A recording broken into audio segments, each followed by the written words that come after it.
বাড়ি থেকে কোথাও বেরোনোটা আমার কাছে এখন একটা ছোটোখাটো যুদ্ধের সমান। তাও যদি হয় দুপুরবেলা, তাহলে তো আর কোনো কথাই নেই। রান্নাবান্না সব কিছু কমপ্লিট করে বেরোতে বেরোতে কী আর বলবো।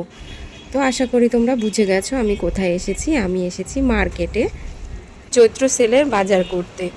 তো আমি এখানে অনেক কিছুই দেখছি, শাড়ি, কুর্তি, নাইটি।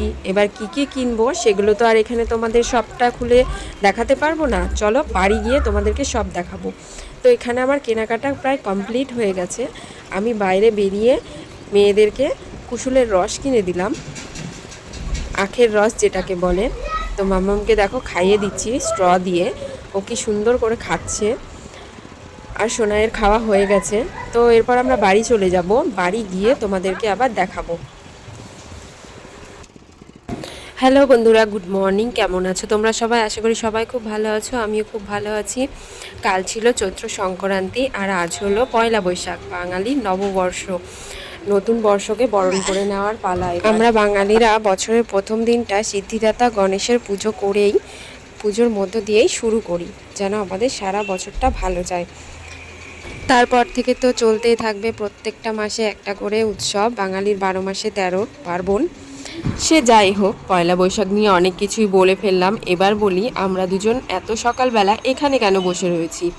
কারণ সোনাইয়ের গাড়ি আসবে স্কুলের, আর ওকে দেখো এইভাবে করে নতুন শাড়িটা পরিয়ে পয়লা বৈশাখের সাজে রেডি করে দিয়েছি। কারণ ওর স্কুলে আজকে রয়েছে প্রোগ্রাম, নববর্ষ ও প্রতিষ্ঠা দিবস ওদের স্কুলে, সেই বিষয়ে একটা প্রোগ্রাম হবে, সেই জন্য যেতে বলেছে। তো ওকে স্কুলের গাড়িতে তুলে দিয়ে আসলাম। তারপরে কিছুক্ষণ রেস্ট নিয়েছিলাম, শুয়েছিলাম। তারপরে মাম্মাম উঠলো। তারপরে বিছানাটা দেখো আমি একটা নতুন চাদর বার করে পেতে নিচ্ছি। পয়লা বৈশাখের দিন কি শুধু নিজেরাই সাজবো, বাড়িঘরকেও কি একটু নতুন কিছু সাজিয়ে তুলতে পারলে ভালো লাগে না বলো? তাই আমি প্রতি বছর চেষ্টা করি যে বিছানার চাদরটা অন্তত নতুন করে একটা পাতার জন্য। তাহলে আমার মনটা না একটু ভালো লাগে। ছোটোবেলা থেকেই দেখে এসেছি মা নতুন একটা জামা পয়লা বৈশাখে কিনে দিত প্রত্যেকটা বছর। তো আজও আমি সেই নিয়মের ব্যতিক্রম করিনি। এখন আমি আমার মেয়েদের জন্য পয়লা বৈশাখে নতুন নতুন জামা কিনি, সাথে নিজেরও কিনি, তোমাদের দাদা ভাইয়েরও কিনি। তো সবাই মিলেই নতুন কিছু পরার চেষ্টা করি। একটা নাইটি হলেও নতুন জিনিস কিনি। তো কি কি কিনে দিয়েছি সেগুলো তো তোমাদের সঙ্গে শেয়ার করবই। তার আগে চলে এসেছিলাম রান্নাঘরে চা করে নিতে। চায়ের সাথে দেখো বিস্কুট আর চিড়া ভাজা নিয়ে নিয়েছি। এখন সোনাইও চলে এসেছিলো, তো আমি ওগুলো সবাই মিলে খেয়ে নিলাম। তারপরে দুপুরে রান্নাবান্নাও সেরে নিলাম, আর সোনাই এখানে পুজোটাও করে নিল। তাহলে একসাথে আমাদের সব কাজ কমপ্লিট হয়ে গেল। যেহেতু আজকে সানডে, চিকেন হওয়ার কথা ছিল, কিন্তু আমি করিনি। কেন বলো তো? কারণ আমাদের আজকে একবেলা নেমন্তন্ন আছে, আর হচ্ছে একবেলায় শুধু আমি আর সোনাই খাবো, ওর বাবাও খাবে না, দোকানে আছে। পয়লা বৈশাখ যেহেতু বছরের প্রথম দিন, দোকান তো খুলতেই হবে, ব্যবসায়ীরা জানোই তো। সেই জন্য আমরা তো তিনজন শুধু, তার জন্য ডিম ভাত করে নিয়েছি। রান্না বান্না করে সব কাজ কমপ্লিট করে নতুন একটা নাইটি পরে তোমাদের সামনে চলে আসলাম। তোমাদেরকে এখন আমি দেখাবো যে পয়লা বৈশাখে আমি কী কী কিনেছি, সেগুলো তোমাদের সঙ্গে আজকে শেয়ার করবো এখন। তো চলো আর বক বক করছি না বেশি, দেখিয়ে দিই তোমাদেরকে যে আমি পয়লা বৈশাখে কী কী কিনেছি। দরজাটা লাগাতে শোনাই।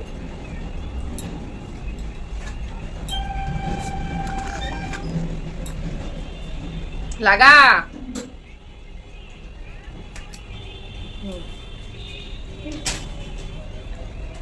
তো প্রথমে দেখায় শাড়িগুলো। এই শাড়িটা ভাঁজ ভাঙা হয়ে গেছে, এটা সকালবেলা সোনাই পরে গেছিল। ওর স্কুলে হচ্ছে আজকে পয়লা বৈশাখ, ওর সাথে হচ্ছে ওর স্কুলের প্রতিষ্ঠা দিবস ছিল, সেই জন্য এই শাড়িটা পরে গেছিলো। আর তারপরে আমি এই শাড়িটা নিয়েছি হলুদ আর লাল। তো এই শাড়িটা আমি এখনও খুলিনি, দেখা যাক কবে খুলি। আর তারপরে দেখাচ্ছি মাম্মামের কী কী কিনেছি। মাম্মাম এখানে একটা জামা যেটা পরে আছে সেটা কিনে দিয়েছি আমরা। আর এগুলো সব হচ্ছে ও জন্মদিনে পেয়েছিল, তাই জন্য ওর জন্য বেশি জামা কাপড় কেনা হয়নি, কয়েকটা মাত্র কিনেছি এইরকম। তো তারপরে দেখাই সোনাইয়ের জন্য। সোনাইয়েরও এরকম ধরনের দুটো প্যান্ট কিনেছি আর একটা টপ। তো সেটাও সোনাই পরে ফেলেছে, যেহেতু পয়লা বৈশাখ। তো স্নান করে সবাইকে নতুন জামা কাপড়ই পরিয়েছি, আর আমি নিজেও একটা নতুন নাইটি পরেছি, কালকেও প্যান্ট কিনে দিয়েছি। তো এই গেল সোনাইয়ের, মাম্মামের। তো সব মানে বাড়িতে যেগুলো ব্যবহার করি সেই ধরনেরই জামা কাপড় কেনা হয়েছে। খুব ভালো ভারী এসব কিছু কিনিনি। আর আমি কিনেছিলাম এরকম বাড়িতে পরার 4টে নাইটি, তার মধ্যে থেকে আমি একটা পরে ফেলেছি, আর এই হলো 3টা। 2টো হাতাওয়ালা, 2টো হাত কাটা কিনেছি, তার মধ্যে এটা আর এটা হচ্ছে হাতাওয়ালা, আর এই 2টো হচ্ছে হাত কাটা নাইটি কিনেছি। গরমের সময় খুব যখন গরম পড়ে তখন এই নাইটিগুলো খুব কাজে দেয়। তো এই গেল নাইটি, এটা আর এটা হচ্ছে আমার হাত কাটা নাইটি। ঠিক আছে, আর আর কি কি নিয়েছি? আর নিয়েছি কুর্তি। পয়লা বৈশাখ আর কুর্তি নিব না, তাই কখনো হয় নাইটি পরে তো আর বাইরে যেতে পারবো না, যদি বাইরে বেরোই তখন কি পরে বেরোবো, তাই জন্য আমি এরকম একটা কুর্তি কিনেছি। এগুলো বেশি দাম না, সেল দিচ্ছিল, মার্কেট থেকে কিনেছি। এর সাথে কিনেছি এই কালারে একটা লেগিংস, আর এটা আমি বিশাল থেকে নিয়েছি সাদা কুর্তিটা। গরমের সময় সাদা কুর্তি পরলে ভীষণ আরাম লাগে, কমফোর্টেবল হয়, তো এরকম একটা সাদা কুর্তি নিয়েছি। অনেকটাই লেট হয়ে গেছে, 2টো বেজে গেছে, এখন আমি খাওয়া দাওয়া করে নিই, তারপরে বিকেলবেলা আবার তোমাদের সঙ্গে কথা বলবো। বিকেলবেলা দেখি কোথাও যাওয়ার থাকলে সেজে গুজে নিয়ে রেডি হয়ে তোমাদেরকে বলবো যে আমরা কোথায় যাচ্ছি ঘুরতে। আর তারপরে তো আমার হচ্ছে মামার বাড়িতে আজকে নেমন্তন্ন আছে রাত্রে, ছোট মামার হচ্ছে ছেলের জন্মদিন, সেখানে আমরা যাব। তো চলো সবটাই তোমাদের সঙ্গে শেয়ার করবো, দেখতে থাকো ব্লগটা।